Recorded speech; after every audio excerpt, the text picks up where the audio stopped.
Hello.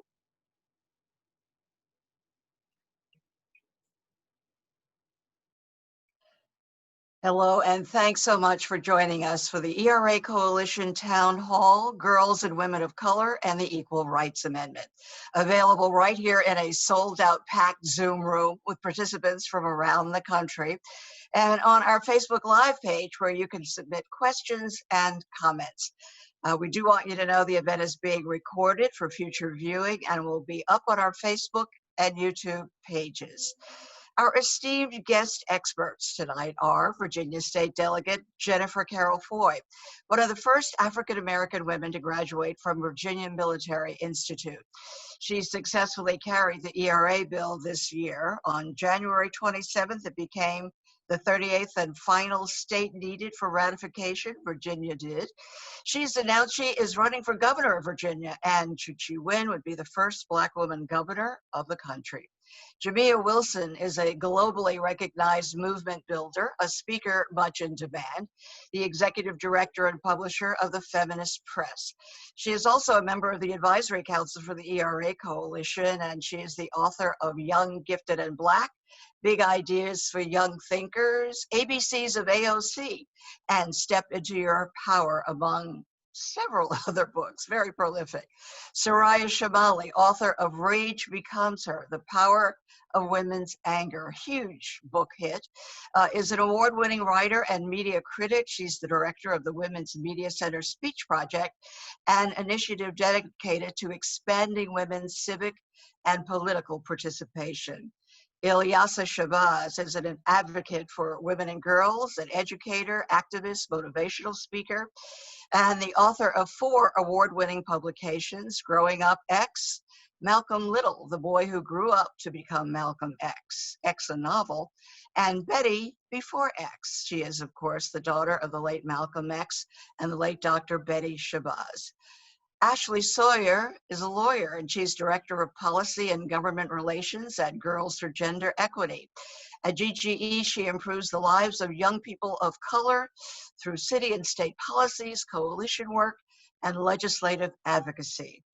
And Mona Sinha comes from a successful career in the financial world. She is co-founder of Raising Change, which coaches mission-driven organizations to raise resources for social change. She is board chair of Women Moving Millions, a board member of the ERA Coalition, and executive producer of Disclosure, a film on the representation of trans peoples, premiering tomorrow on Netflix.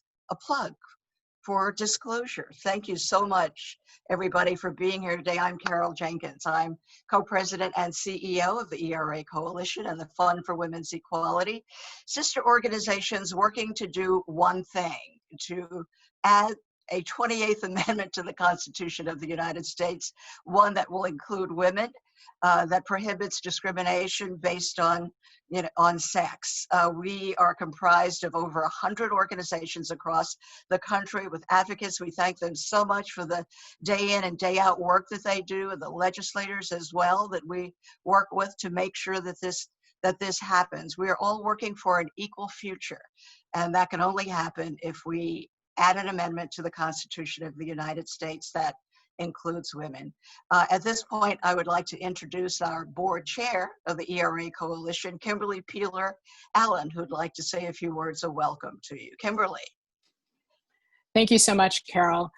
We are so thrilled to be having this conversation at this moment in time. It just happened that this was something that has been in the works, but the timeliness of it is just unbelievable. And the panel that you will hear from are just amazing experts on all things intersectional. And at the ERA Coalition, we have such a commitment to walking strongly and boldly in our intersections, because we don't live single section lives. So we need to make sure that our advocacy is truly intersectional. And when we are able to put the ERA into the Constitution as the 28th Amendment, what it will mean for not just women, but Americans overall will be tremendous. And so often in this conversation over the years, from the inception almost 50 years ago to now, it has often felt like women of color have been left out of the conversation. So I'm really thrilled to be part of this conversation this evening that really focuses the concerns, the priorities, and the lives of women of color in this conversation of what the ERA will mean for all of us. So welcome, enjoy, have a wonderful, thought-provoking conversation, and we look forward to partnering with you to make sure that equality is for everyone. Great. Thank you so much, Kimberly. We're so glad to have you on board. Has been a member of the board for some time and has recently become chair, and already great leadership. Delighted that we are part of the team, a leader of the team. We are, as Kimberly mentioned, in a turbulent time in history. You can't even name the numbers of things that have gone wrong and some things that may be coming right. This look at systemic racism, systemic sexism, perhaps will create real change in our society. We certainly hope so. The question we're trying to answer today is, where do women of color fit into the future of America? And what can the Equal Rights Amendment do to assist that? I want to just read a little bit of history, if you stay with me, because there are some people who really don't believe that there has been a sustained involvement of women of color in this movement, and of course there has been. Women of color have long been leading the charge for equality in America. In 1832, the Female Anti-Slavery Society of Salem, Massachusetts, founded by and made up entirely of Black women, became the first women's anti-slavery organization. And this organization has been credited as the start of today's modern women's movement. Sojourner Truth, of course, gave her infamous Ain't I a Woman speech in 1851, and Ida B. Wells proudly marched for suffrage in 1913, as we say, despite being told to stay home. The leadership of women of color holds true in the fight for the Equal Rights Amendment. In the 1970s, Shirley Chisholm, the first Black woman to be elected into the United States Congress, used her political platform to give a speech on the House floor to advocate for the passage of the ERA. During this time, the wonderful Pauline Murray, a lawyer and a women's rights activist, wrote of the push for the ERA and its particular impact on Black women. Aileen Hernandez was an African-American union organizer and president of NOW, who testified before the Congressional Subcommittee on the Equal Rights Amendment in the 70s. Audrey Rowe Collum was a Republican, African-American feminist who became the chair of the National Women's Political Caucus. She was one of the leaders of the pro-ERA movement and worked with Alice Paul, the founder, the creator, the suggester of the ERA, and others on the passage of equality for women. Patsy Mink was the first Asian woman to be elected into Congress. As a Japanese American representative from Hawaii, she used her political platform to support the ratification of the ERA. Of course, Congresswoman Barbara Jordan gave remarks from the House floor in support of the ERA, and women like Dolores Huerta and Cherokee Chief Wilma Mankiller fought for women's equality and championed greater diversity within the movement. And Dolores Huerta, as we all know, continues to work for this ERA, for the ERA to this day. And most recently, State Senator Pat Spearman of Nevada, a woman of color, was at the forefront of getting Nevada to be the 38th state to ratify the ERA. That was in 2017. Current Illinois Lieutenant Governor Juliana Stratton led her state to become the 37th state in 2018. And this year, Delegate Jennifer Carroll Foy, Senator Jennifer McClellan of Virginia, led their state's successful effort to ratify the ERA, becoming the 38th and the final state required for the amendment to be adopted. Delegate Hala Ayala was a chief co-patron. And you may remember that way back in February of this year, it seems like an eternity ago, the House of Representatives voted to dissolve the time limit on the ERA. Key advocates of color were Representatives Brenda Lawrence, Pramila Jayapal, Eleanor Holmes Norton, Sheila Jackson Lee, Lucy McBath, and Veronica Escobar. So with that backdrop, and thank you for bearing with me, but I think it's important history that we acknowledge and remember and factor into the way we as women of color relate to the ERA and what it will mean to our future and our children's future. I'd like to go to Delegate Jennifer Keller-Foy and get some idea of what you're thinking now about women of color, the Equal Rights Amendment, having done such a tremendous job in leadership in Virginia, giving us the 38th state. What's on your mind today? Thank you for that. And I am so honored and privileged to be a part of this established panel and to be here with all of you today. And the thing that I think about the most when I think about the Equal Rights Amendment is, first, of course, I think about the fact that I stand on the shoulders of giants, of women who came before me, who fought for so long for this. And I actually had a woman tell me right as it was about to pass last session that I fought for the Equal Rights Amendment before your mother was alive. And that really put things into perspective for me and how important this was. And now that we've had Virginia be the 38th and final state to pass it, where Virginia can finally be on the right side of history for once, because it was Virginia who fought against interracial marriage and desegregation. And now we can actually women's right to vote. Now we can actually be known to do something right with history and with women and with real equality.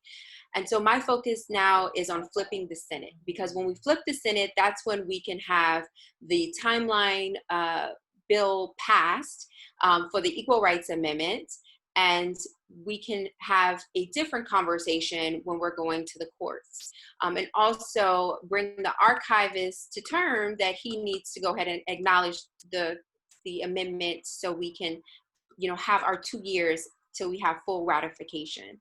And so those are the things that I'm really thinking about and that I'm really fighting for here in Virginia, and to also shore up other women's rights, like I passed a bill to end pregnancy discrimination, for paid family medical leave, fighting for to protect our frontline workers who are majority women and brown and Black people in the service industries. And so ensuring to do even more, because we can't stop at just the Equal Rights Amendment.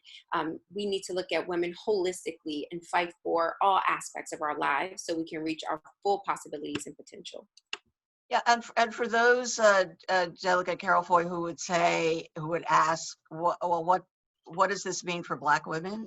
Does it really include us? Does it count in our lives? I love that question, because one of the reasons that I decided to carry the Equal Rights Amendment, when I first brought this to the Democratic Party, I was told that it was a waste of time and the chairs and committees hadn't changed and it was a dead issue.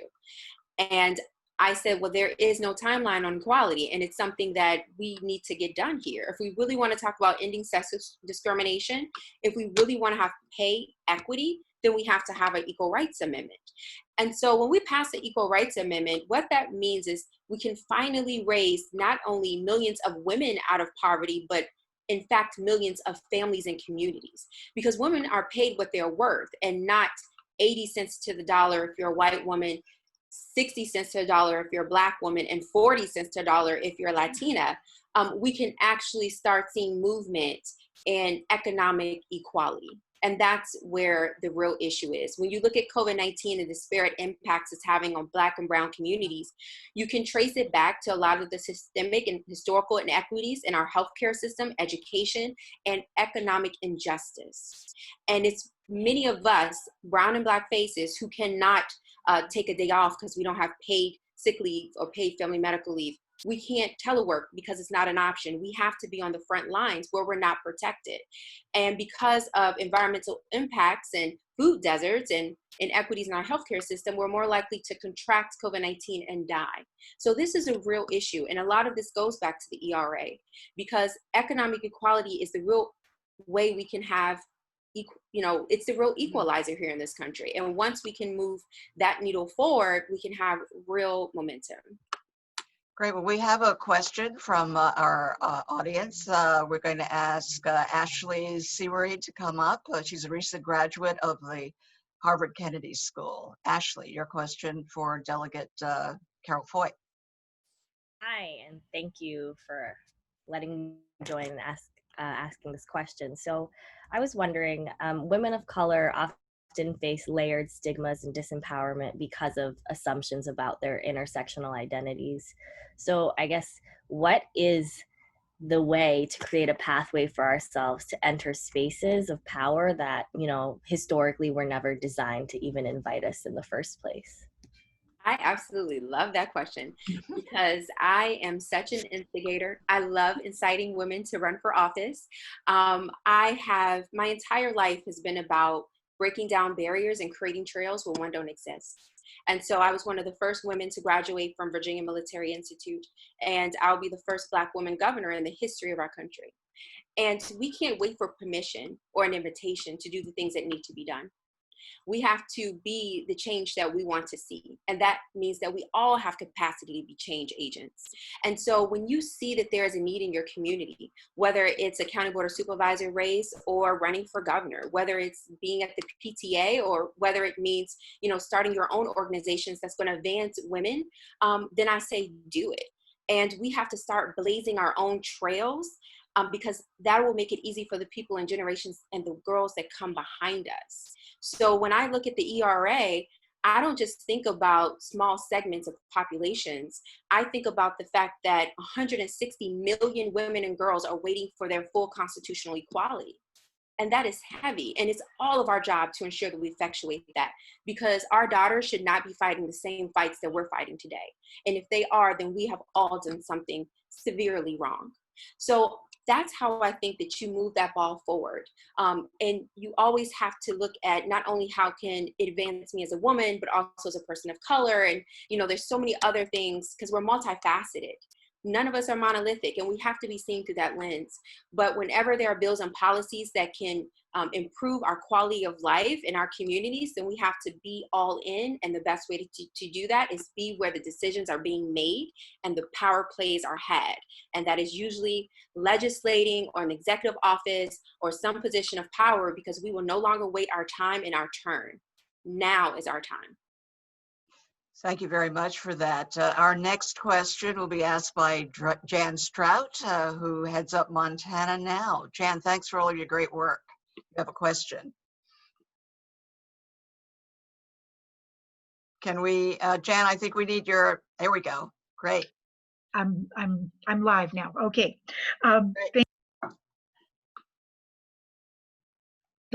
How you all see the ratification of the Equal Rights Amendment benefiting voter rights for women of color, especially, and all women. Yeah, that's a good question. So there's been a long struggle for Black Americans to be heard and seen and to be treated equal before the law. At one point, we have to remember that it was the law of the land for us to be considered 3/5 of a human being. And for us to be seen as full humans and worthy of full equality, not only in our everyday life, but also before the ballot box, has really been a challenge. As you can see in, you know, places like Georgia is a great example where there's been concerted efforts of voter suppression to ensure that Black and brown communities do not exercise their constitutional right to vote. These things are still happening. So one of the things that I say gives me hope is that I try to look at every tragedy and say, where can we benefit? Let no crisis go to waste. And because of all of the conversations about equality and us not being where we should be, hopefully we don't have to continue to watch the dismantling of the Voting Rights Act, where one of the reasons that it was gutted is because there was a sentiment that we don't need it, and that Black people and brown people have reached the fullness of their equality, which we now see throughout the protests throughout this country, that is definitely not true.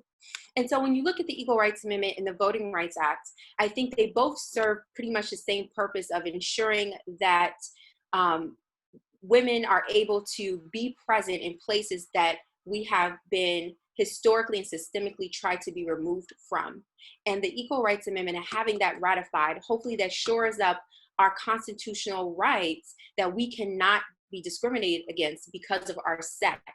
And that helps to also insulate our protections under the 19th Amendment, so that way we can vote. And I think that now that we're seeing the centennial of the 19th Amendment to the Constitution, and now we're about to prepare to celebrate the Equal Rights Amendment, especially when we get that timeline removed in the Senate. I think now is the time for us to really galvanize all of the support and effort that we've had to agitate for equality and to disrupt the status quo and to fight fearlessly for change. And it's wonderful organizations like the RA Coalition and so many other groups now, Legal Women Voters, just all Feminist Majority, all of these groups have been doing the work. And hopefully I am so excited when that day comes and we can finally have our day in the sun. So, Well, thank you so much. Delegate Jennifer Carroll Foy from Virginia, running for governor, as a matter of fact. I think Virginia has some good things in store for it. I want to thank you so much. I know that you have another legislative commitment to go to, but thank you for coming and being with us and sharing your insight and your enthusiasm and your dedication to the Equal Rights Amendment. We really appreciate your time. Thanks so much. Thank you so much. And I would be remiss if I don't mention, please go to our website at jennifercarrollfoy.com and see all the other things we're championing and fighting for. Thank you so much, Carol, Bettina, and everyone here for all that you've done for the Equal Rights Amendment, and let's do it. Okay, great. Thanks so much, Jennifer. All right, now it's time to go to our other guest experts. Would like to start. Everybody has a couple of minutes to sort of state your case, what you're thinking about today, and what's on your mind, what you think we need to do. Jamia Wilson, should we start with you? A couple of minutes. Thank you so much for having me. I'm really excited to be here with so many people that I respect and I'm learning from, and just saying that I'm really feeling as if this is our time, that we've needed this ERA for a very long time, but I feel that the precipice of change that we've been on and what we've seen happen in just a couple of months and a few weeks around what mobilization can do and the power of people coming collectively together, I believe that this movement is also going to move forth, and that if we are intentional about it and continuing to do this work together as a strong coalition, we'll be able to see our goal finally met. I think for me, the thing that is at the top of my mind is voting. Thinking about those whose votes have been suppressed, those whose votes were suppressed in Georgia most recently, and what would that have looked like if we did have an ERA? What would it look like with this expanded ERA that we have now too, if we had tools like the ERA to use in relationship to so many things that are happening? I'm thinking about Breonna Taylor. I want to say her name right now, and the fact that although we have seen some gains in terms of recognition around her name and the no-knock policy as well, that the people who murdered her have not yet been arrested. And with an ERA, we would have more tools to be able to ensure that justice would be served as much as justice can be served in light of that kind of tragedy. And so I'm just thinking about how we can connect the ERA even more to some of the cultural conversations we're having right now, and talk to people about the intersectional nature of what the ERA is actually about, that the ERA is about gender justice, but it's also about Black lives. It's also about justice for queer and trans people as well. And the ERA is about all people of marginalized genders being able to have equal treatment under the law.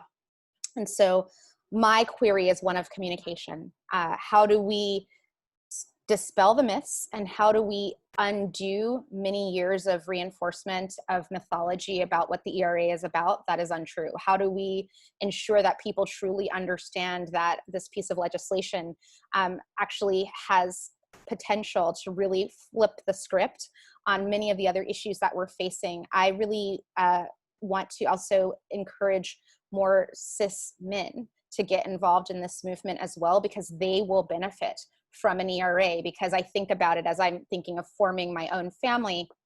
I'm a first-time parent, and I'm saying to my husband, if there's an ERA and there were these sorts of protections and mandates about family care and family leave and all of those things, you benefit as well as everyone else in our culture and society. So the questions I have now are about how do we continue to spread the good news about what the ERA is, to explain to people its timeliness and how it's super relevant now, and how do we get the message out there so that people have it in their heads loud and clear in November, so that they make Delegate Foy our first Black woman governor in Virginia, so that they are taking that information there and understanding that we have the power to really to change things at a number of levels. And then finally, I think the ERA is important to me because I think we also have another opportunity for why people are listening. And it's because I've had people in my life who weren't necessarily interested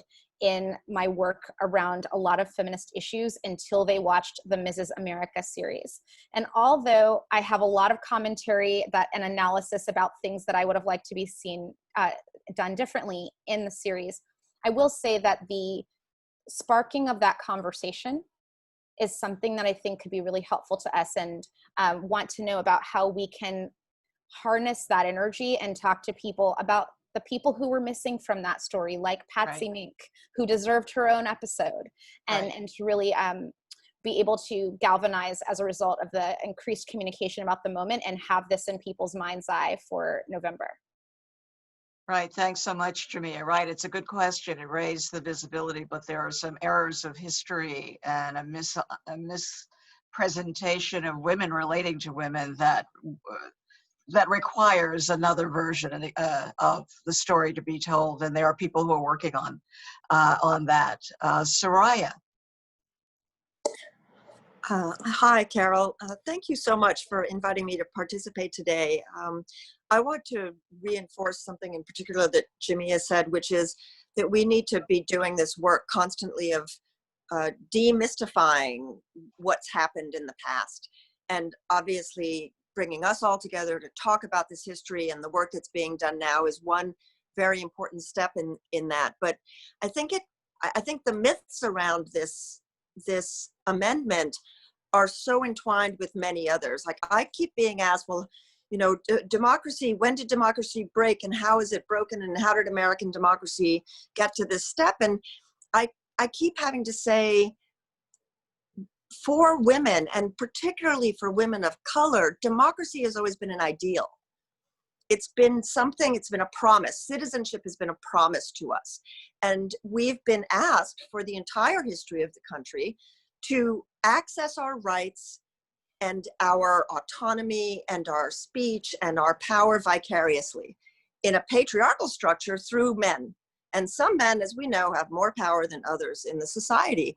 And the thing about this amendment is that it really isn't just symbolic. It has its symbolic value because it's norm setting to me. It seems that, you know, the ability to say we have this recognition in the Constitution in a way that we never have before is of paramount importance. But it's also very practically important, particularly I think when we talk about economic justice and you know, women who are really on the margins and live with precarity. It makes me think of the very origins of the ERA, a time in which there was a lot of trading going on, trading with patriarchy, trading with white supremacy. How are we going to get this done? The amendment was highly criticized for being classist and being racist. And I think the amendment should have been criticized for those things, which meant that there was an ongoing dialogue and a pushback. The pushback wasn't just from conservatives, or, you know, people for various reasons. The pushback came from women themselves saying this is insufficient in the way it's being handled. And it's taken us this long to get to the point where we understand, I think, the vital importance of centering the needs of the people who have been most hurt in this kind of environment. And the thing about the economics of it that's so interesting to me is that throughout the 20th century, laws pertaining to labor and the economy that were federal laws consistently benefited white male laborers, whereas the laws that were relating mainly to women but also to Black and brown men were handled in the states. And it was very paternalistic. It was a framework that basically said, okay, we're going to recognize this at a federal level in a way that helps the people that we really do see as citizens and people who have leadership potential and who have certain entitlements. But in each of these local and regional and state arenas, you decide what to do with your people and your women. And I think this is a way to debunk all of that and to say, actually, no, we want full citizenship. We want economic justice. We need recognition in the law, and we shouldn't have to access it by implication, for example. Equal protection under the law by implication should protect us, but we know that it often doesn't, or it can be easily manipulated not to. And so I would push back against that particular myth that this is either unnecessary or just symbolic. I think it's a way to ensure that we achieve a level of citizenship that we haven't been able to. Terrific. Thank you. Thank you so much, Soraya. Bettina and I were teaching a class at Hunter on a seminar on the Constitution in the spring semester, and we were both sort of relieved and excited to know that when the students looked at the Constitution, they said, we should start over again. I mean, it was just that clear to them that so many key things were not there, including women, that we needed to, let's scrap that and we could write our own. So thanks so much for that. Ilyasa, your thoughts on where we are today and the Equal Rights Amendment and the future. I think we need your sound. Can we hear you now? Yes, you can hear me. Ah, excellent. Well, I think, thank God for the Equal Rights Amendment. Thank goodness for these great women. It's an honor to be on this panel with such a distinguished group of women. One of the things that I can remember growing up is always hearing that a society is measured by the progress of its women. And when we look around at what women are doing today, we can understand why so many people stood up and said, yes, Black Lives Matter, that we recognize that justice to anyone is, injustice to one is injustice to all. And so it is very good to know that people are awake and that women are at the forefront of this movement, and thank God for this Equal Rights Amendment. And so I would just echo what everyone has said so far. Great, thanks so much, Ilsa. Ashley Sawyer, your comments, working with Girls for Gender Equity. Hi, thank you for having me. I appreciate the opportunity to lift up the issues impacting girls of color and Black girls in particular. So I think it's important to kind of start with the conversation around where women and girls, and when I think of women and girls, I think of that term as expansively as possible, where they're not getting their needs met by the law, right? So the question of passing the ERA, what that means for people who are not familiar is that there would be an amendment to the United States Constitution to address some of the systemic issues that prevent women from having full access to employment, et cetera, et cetera. The important question that I think about as a lawyer is, how does this become a tool that can be used to advance work for justice, right? The critical question is, we can have a bunch of laws, but if those laws are not serving our needs, and they're not purposeful. And so it's really important for folks to understand that this is not just a symbolic gesture, but the idea is that passing or ratifying the ERA would give us an opportunity to say women should have a private right of action if they experience sexual violence or sexual harassment.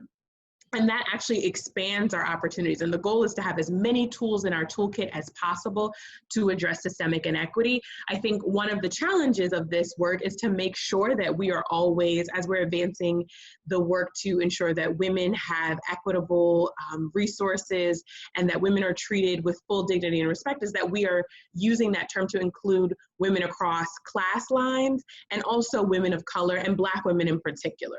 Often, there's a long history of the suffrage suffragette movement, people like Susan B. Anthony, who also maintain very anti-Black racist sentiment. And I think that that is a barrier for a lot of women of color engaging in these conversations, is knowing the history of people like Ida B. Wells, whose photo sits behind me, having to stand in the back of the rally. That, you know, that legacy leaves such a bad taste in Black women's mouths, and we have to really acknowledge that in order for us to advance this work and make sure that whatever we're fighting for includes the needs of women across all class lines, includes the needs of trans women, and includes the needs of young folks. I think about, in particular, Girls for Gender Equity. We are based in Brooklyn, New York, and we do state level work. And I think many people may have seen the news articles in the beginning of 2019 when 4 girls of color, 3 Black girls and 1 Latinx young person were strip searched in their school. And they were strip searched because they were giggling too much. The principal, the assistant principal, and the school nurse saw them coming from lunch, and they were laughing hysterically, as young people should do. They were experiencing joy and levity, as young people are entitled to. And the school suspected that they were using drugs. That was that incident is not just an incident around race, but it's also race and gender intersecting, right? I want to give credit to Dr. Kimberly Crenshaw for her term intersectionality, because I experienced discrimination, all of those things at the same time. The passage of the ERA might give us opportunities, more legal tools that we can use to attack systemic discrimination, like the incident that took place in Binghamton, New York, where those young girls were strip searched. And so I look forward to engaging in conversations where we can think about how we can expand our conversations around gender to always be intersectional, and how we can build on the tools that are available through the ERA to address issues for women and girls of color. Right, thanks so much, Ashley. In fact, our next town hall is on intersectionality. Thank you for that. Mona Sinha, yes, your thoughts. Thank you for inviting me here. I think, let's face it, our Constitution was written by white men for white men. Times have changed, thank God. And if women didn't exist in this equation, I think the world would be a really strange place to live in. So it's about time that we were recognized in everything that we bring. We are not one-dimensional. We have many identities. You know, I'm a brown woman of color, but I'm also an immigrant. And there's so many different identities that I hold. And I want my rights protected by the Constitution of this country. You know, I didn't leave my country to become a citizen of America to not have those rights. And that's why I fight for the ERA. I think it's about time that women stepped into their power and were recognized for who they truly are. And it's women defined broadly, like Jamia said. It's, you know, women who are, people who are non-binary, people who are trans women, all the different, again, all the different pieces of ourselves that bring us to the forefront, and that bring our many different skills and expertise to the country, and makes it richer and better for everybody. Because who doesn't want to be treated equally? And when everybody is treated equally, you know, everybody else benefits from it as well. So I think it's critically important. I think, frankly, the naysayers are the ones who don't really understand what it stands for and what it really means to have legal representation and legal rights, because frankly many of them have always enjoyed it and have never been denied it. So, you know, what difference does it make to them? So thank you, Carol, for your leadership, and thank you to Kimberly for her leadership, and we look forward to winning this one. I mean, the last week has shown us already that big things can happen in small amounts of time, and you know, the good fight has to keep going. So I look forward to being with you in the Senate when the time limit is removed. I was in the House with you, and it was really an exhilarating moment. And I brought my young girls with me, and they were shocked at the women who stood up and opposed the ERA. So, you know, we can't forget that as well, that everybody is not in this fight in an equal way. And I think it's up to us to make sure that it happens. Great, thank you so much, Mona. That was a fantastic day. You know, the House of Representatives because of so many women and pro-ERA legislators dissolve the time limit that was imposed in the preamble of the Equal Rights Amendment. The Senate now has to do the same thing, and we have a bipartisan bill that we're supporting. Senators Cardin and Murkowski, who've been working for this for a long time. The whole Democratic caucus supports it. We have two Republicans, Murkowski and Susan, tell me what Susan's last name is. At any rate, we are Susan, thank you so much, Bettina, Susan Collins, who are supporting the bill. We need everyone to send pressure to their senators to make sure that this bill gets to the floor and that it's voted on. I'm going to ask Deirdre Webster Cobb to come up with the next question. She's from the Alice Paul Institute. You have a question for the panel, and I think we're going to open this up for, if you raise your hand, anybody who wants to answer this first can. Deirdre?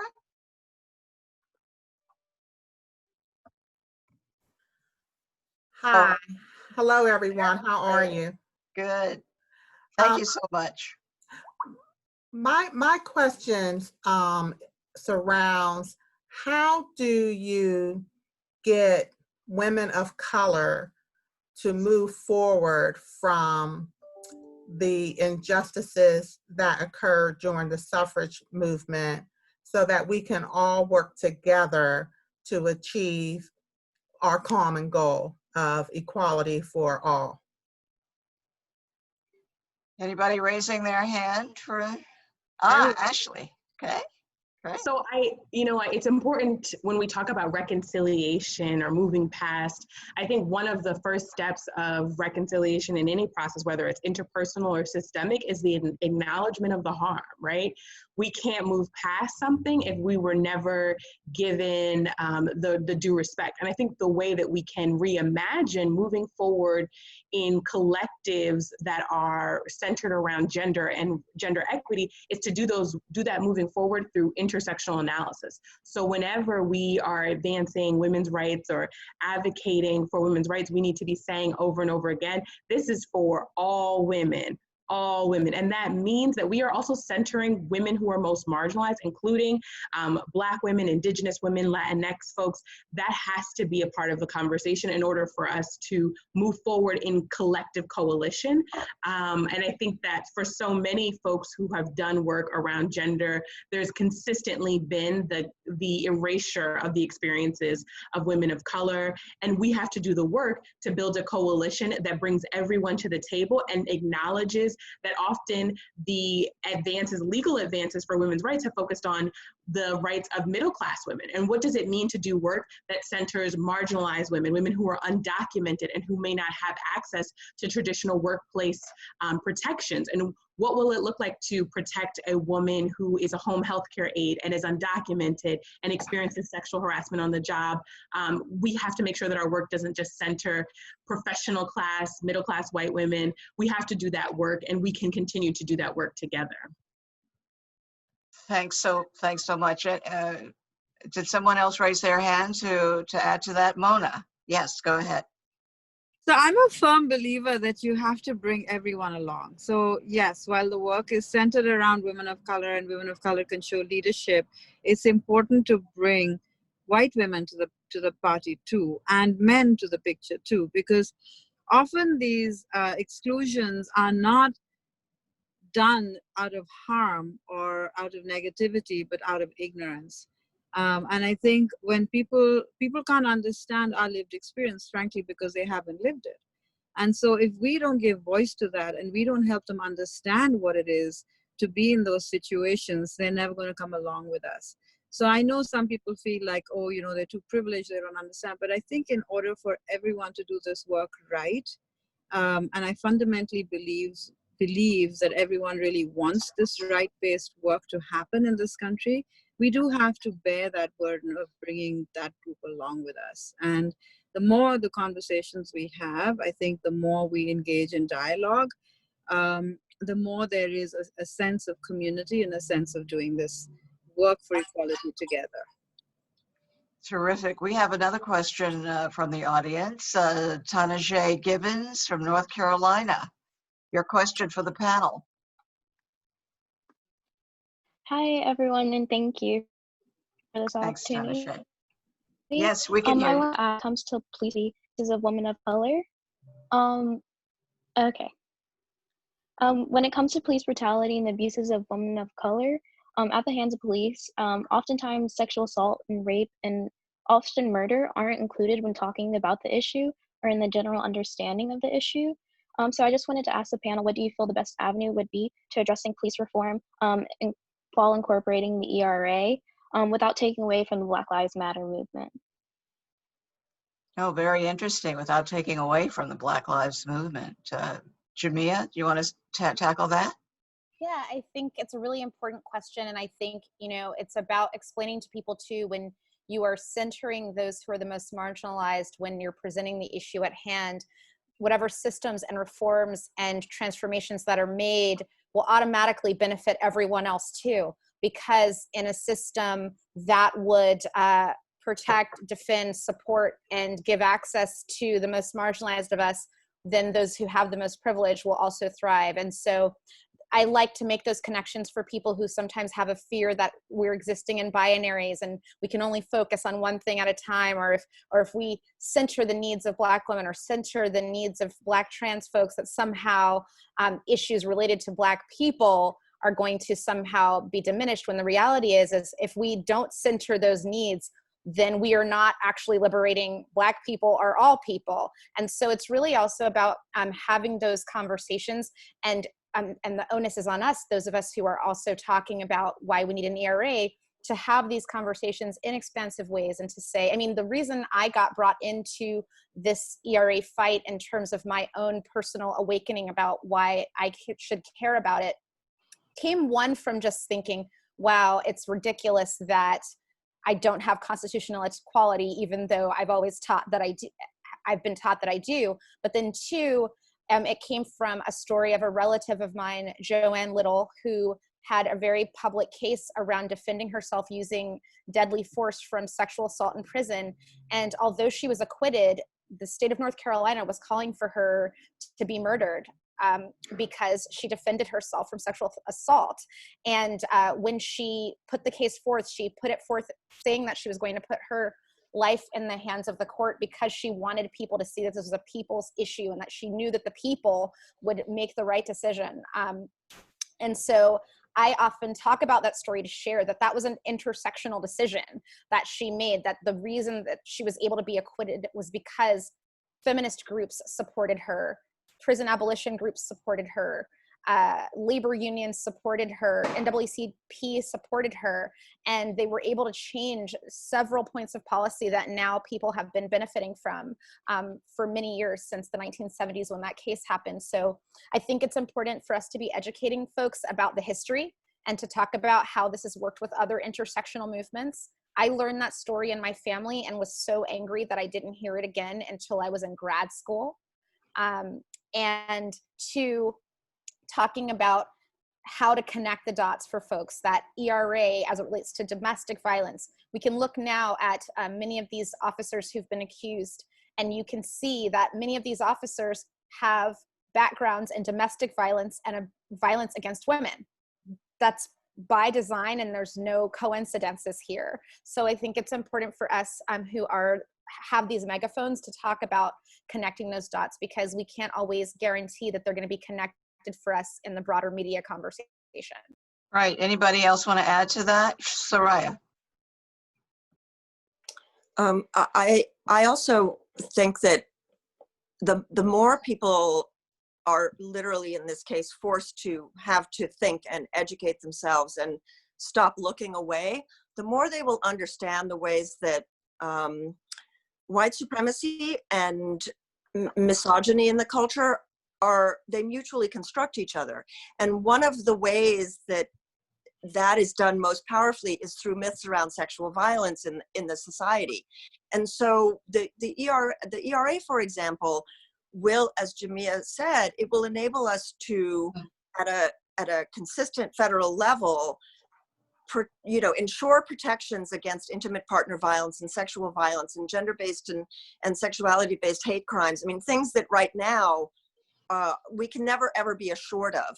But that's really important because, in fact, when you think about the way sexual violence is used as a, people think of it as sex, but we know that this is a crime of power and domination.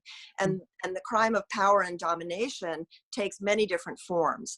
But if you really, really think about the ways that people are coming now to think about what it means to have prison abolition. I mean, people who've never heard that term before are now using that language. They have no idea how long that language has been developed and thought about, but they're now using that language. They're thinking about defunding the police.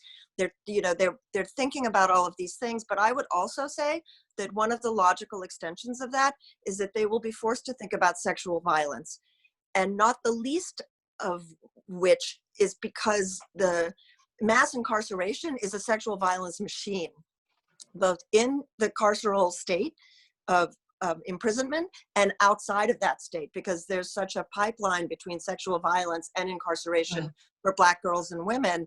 And there's also a pipeline of abuse and power for people who rape and get away with it. Right. So I think these are really related issues, as opposed to necessarily being in tension with one another. Great, thanks so much. We have another question. Christy St. John from Girls for Gender Equity. You have a question for the panel? Hi, everyone. Thank you for having me. So my question is, along similar lines, how can the Black Lives Matter global movement affect the realization of the ERA and constitutional equality for women, particularly for women of color and Black Indigenous people of color? Ilyasa, do you have thoughts on that? I know you deal in academia with with so many students, and you've been on the ground working with them. What do you have to say about that? I do, but I was hoping to hear from Ashley. Okay, Ashley. What an honor! What an honor to hear someone. You're on the spot. For listening. I think.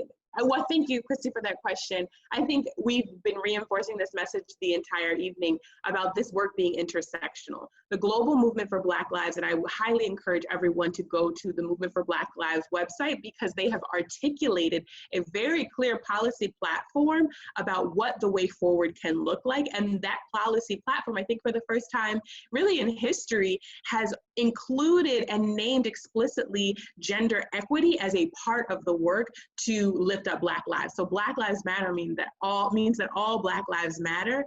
We know that there's a long history of civil rights movements and Black national movements that have done great work that have made the voices of women quiet. Women who were doing the work, making the sandwiches, doing all of the organizing. I think about Ella Baker, Fannie Lou Hamer, the strategists behind closed doors who were excluded. And so I think that this iteration of the movement for Black lives has been very clear that the work has to be done to both center people who are most marginalized, and that includes including women, includes addressing gender-based violence within our own movement spaces as a part of this work. And I'm so delighted to hear Soraya say that abolition is anti-carceral, right? The work of feminist work, particularly at GGE, as you know, we've been doing this anti-carceral feminist work, which means that we are dismantling gender-based violence without relying on policing in prisons, which connects us to the work and the global movement work of the Movement for Black Lives and the people who are fighting for the radical liberation of Black people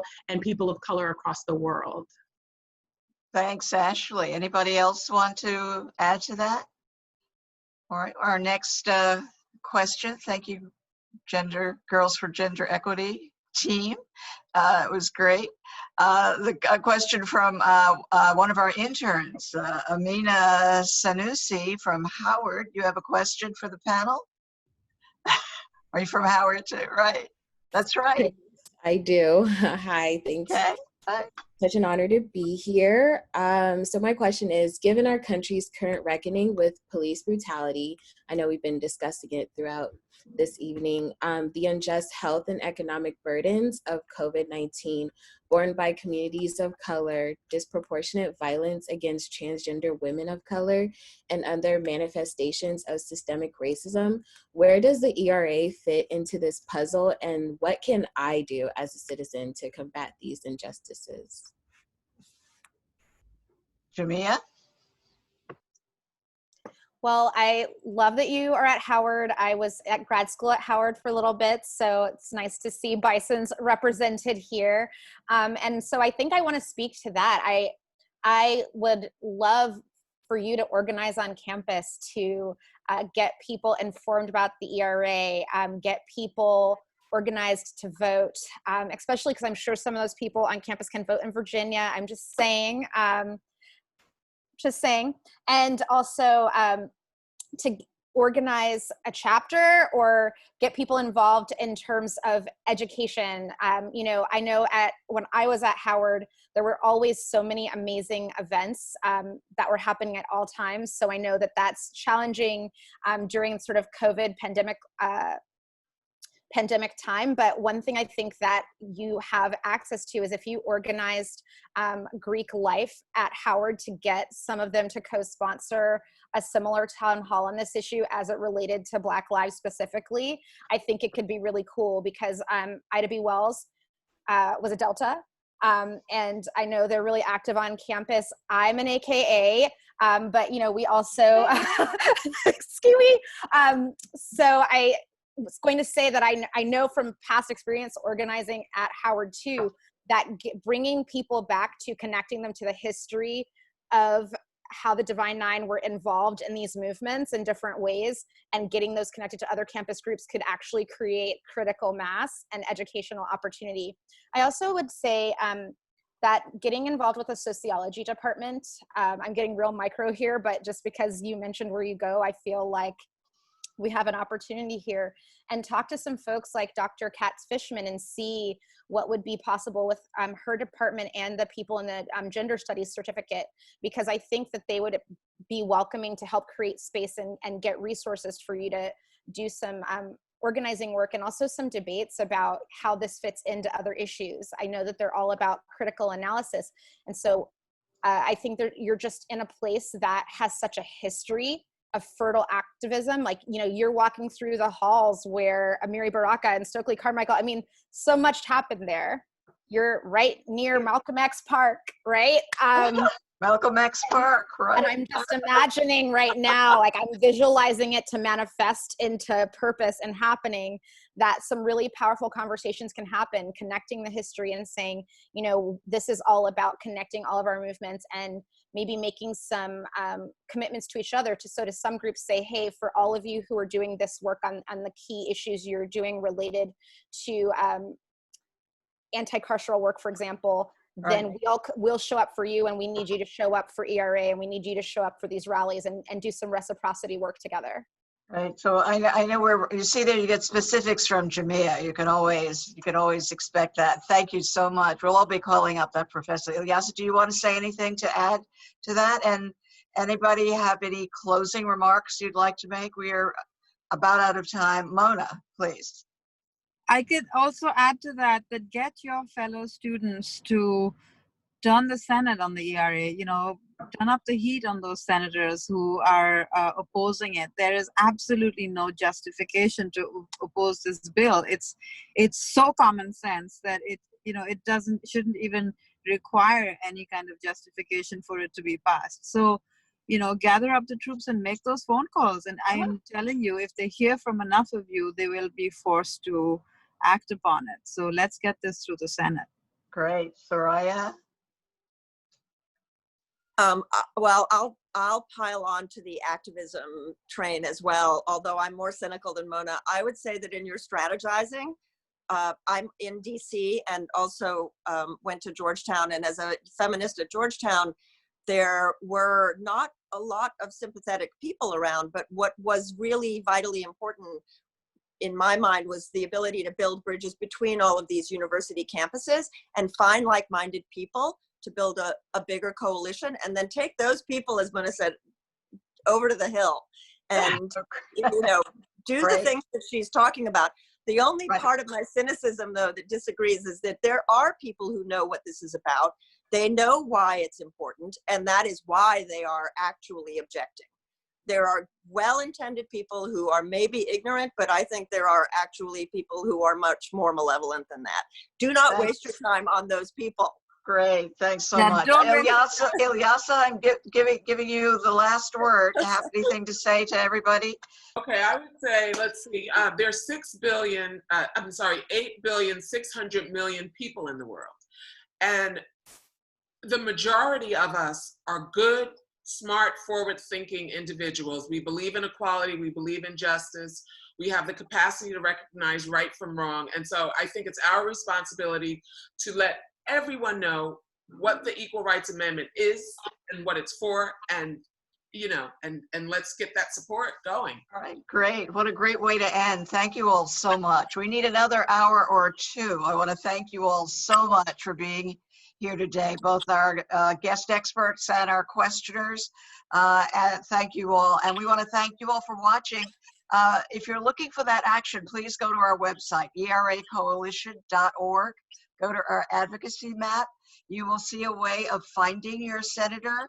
Click on it, reach out to them. The contact information is there, and say it's time to vote for SJ Res 6, which is to remove the time limit on the equal rights preamble, so that we can move ahead with equality.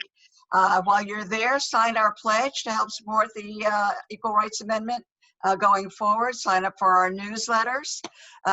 We're weekly, and we'd love to hear from you in any way we can. Anything you have to say. Give us some feedback on this show. Our next town hall will be on intersectionality. It'll be next month, and we hope you'll join us for that too. Thank you, everybody. Thanks to our ERA Coalition team as well. You did a great job. Thank you, everybody.